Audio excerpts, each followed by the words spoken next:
Lads, we're going to be looking at 5 realistic targets for free agency for the Indiana Fever.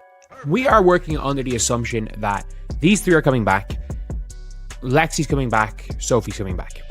That is the assumption that I'm working with. Because if Kelsey goes, then clearly you have... Working on assumption. That's the phrase that should concern Indiana Fever fans right now. Because while everyone is focused on whether Kelsey Mitchell will stay or leave, there's a much bigger question no one is asking. What if the Fever waste Caitlin Clark's entire rookie contract by bringing back the wrong players? Where I'm like, I don't hate the Fever doing this, but I don't see them doing it. So the Indiana Fever had a player a couple of years ago that is the perfect player, a much better version of Natasha Howard, but it will cost quite a lot of money to keep her, and it's Temi. I still think Temi is the perfect power forward to play beside Caitlin Clark and Aaliyah Boston. We saw it. The lineup of Caitlin Clark, Lexi Hull, Temi, Aaliyah, and... Elizabeth Williams is 33 years old and coming off a disastrous season in Chicago where the sky collapsed in spectacular fashion. But here's what the box score won't tell you.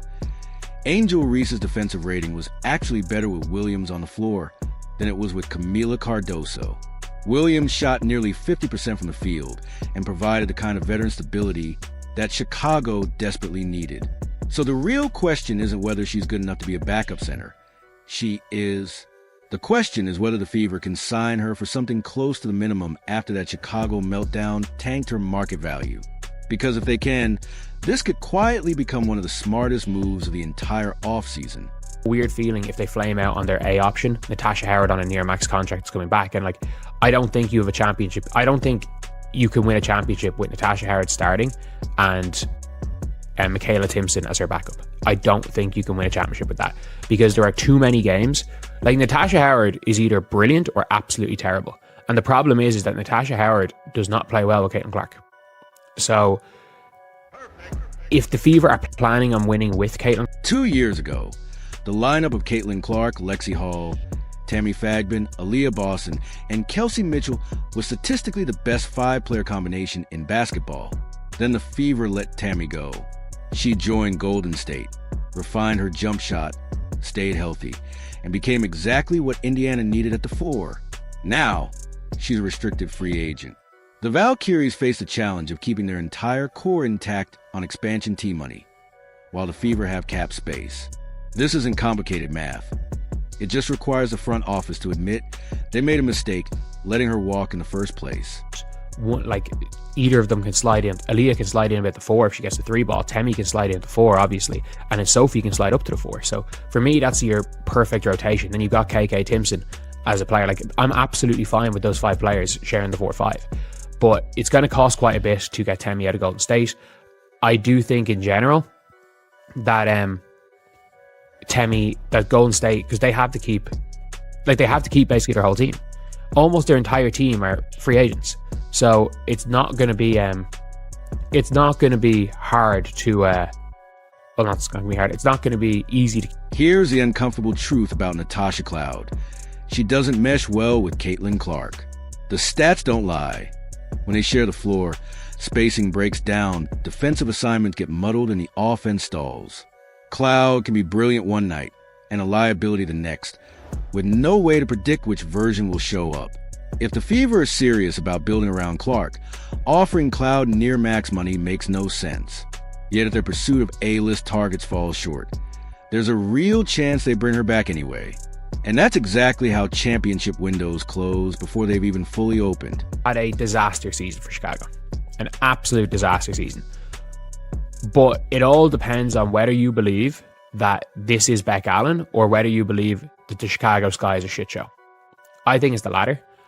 I think Beck Allen as a bench option is unbelievable. Is absolutely unbelievable. I genuinely think that Beck Allen could be a 6th player of the year candidate. She can play the 4, she can play the 3. She shoots the shit out of the ball. And people don't realize that. B. Allen averaged 27 points in a win against Dallas last season. 27 points when Chicago desperately needed every single one. Then Tyler Marsh benched her. Then she came off the bench inconsistently. Then the entire Sky organization descended into dysfunction and chaos. With the Phoenix Mercury, Allen averaged 7.4 points per game on 36% from 3 and 42% from the field. Solid bench production. She was a starter on a Connecticut Sun team that nearly made the finals. Playing under Stephanie White, the same coach now leading Indiana, Allen's shot is pure. When she's open, it's money. And after the Chicago disaster, she's fighting to save her WNBA career, making her a perfect candidate for a minimum contract with starter upside. Like, if you look at game logs, like, there were games in Chicago, and that was the problem with her in Chicago, was the inconsistency. But if you look at games at the start of the year, she had 7 against the Fever, 11-11, didn't do much in this game, but 13-7-8. Like, that's nearly 10 points a game starting the season. Then had a big lull, and had 27 points in a win against Dallas, in a win where all 27 of those points were pretty much needed. Had a good and okay run for a few games. It was just an inconsistency from time. Kennedy Burke shot 41% from 3 and 46% from the field last season. Then a poor playoff performance caused her stock to drop.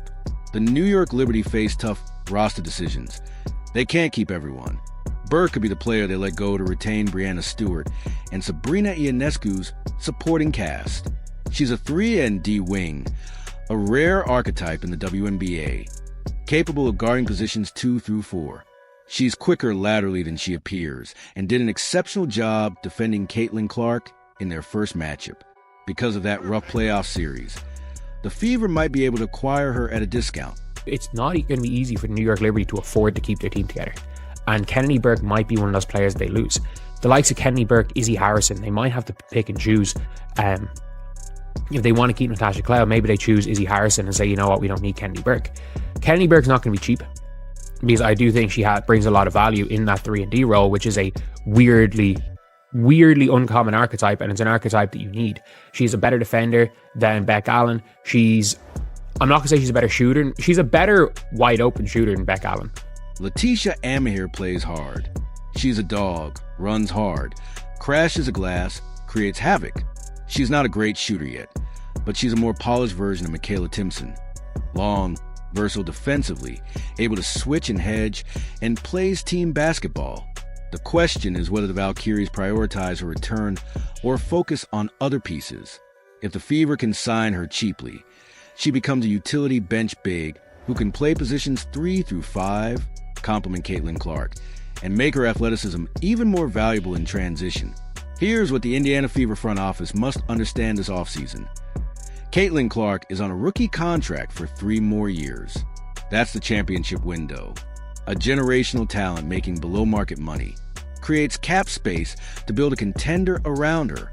The worst outcome isn't overpaying for Tammy Benlay. The worst outcome is bringing back the same roster that got bounced in the first round, hoping 1 more year development will fix spacing issues and defensive breakdowns. Elizabeth Williams, at 33, is a smart veteran minimum signing. A capable backup center who shoots near 50%, plays solid defense, and contributes without needing plays called for her. Her value is low after the Chicago disaster, making her a smart, low-risk addition, but she's a role player, not a game changer. The real decision is whether the Fever pursue Tammy Benlay aggressively. Golden State is an expansion team trying to keep their core together. They can't pay everyone. If Indiana offers 3/4 of a max, the Valkyries likely can't match without gutting their roster. Benlay refined her jump shot, stayed healthy, and is the perfect power forward alongside Clark in Boston. 2 years ago, the 5-player combination, including her, was the best in basketball, and she's better now. The Fever let her walk once. They can't afford to repeat that mistake. If Benlay stays in Golden State, the Fever need to pivot to Kennedy Burke or Beck Allen. Both are legitimate rotation players who can contribute immediately. Burke is a more consistent shooter and better defender, a true 3-and-D wing, exactly what Indiana need beside Clark. Allen is riskier but has higher upside, a proven scorer who thrives in functional systems under Stephanie White, who coached her in Connecticut. Both are attainable and would improve the team. Deeper bench pieces matter too. Letitia Amahir is a restricted free agent, likely cheap, athletic, and energetic, a player who can give quality minutes without being featured in the offense. But none of these options matter if the Fever don't spend now. Clark's rookie deal won't last forever. cap flexibility is maximum this offseason. The perfect moment to build a championship roster. The alternative? Bring back Natasha Cloud. Hope spacing and defense magically improve, and pray another year of experience is enough to compete. That's not a plan, it's hoping.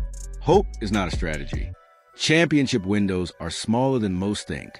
The Fever have 3 years to build around Clark before she commands a max deal and the window begins closing. So, the question is simple. Are the Indiana Fever serious about winning a championship, or are they content running a profitable franchise that makes the playoffs and loses in the first round? Elizabeth Williams, Tammy Benlay, Kennedy Burke, Beck Allen, Letitia Amir. 5 realistic targets. 5 players who fit beside Clark and Boston. 5 players who can make the Fever better this offseason. They can afford all of them if winning is the priority. 3 years from now, nobody will remember they stayed under the luxury tax.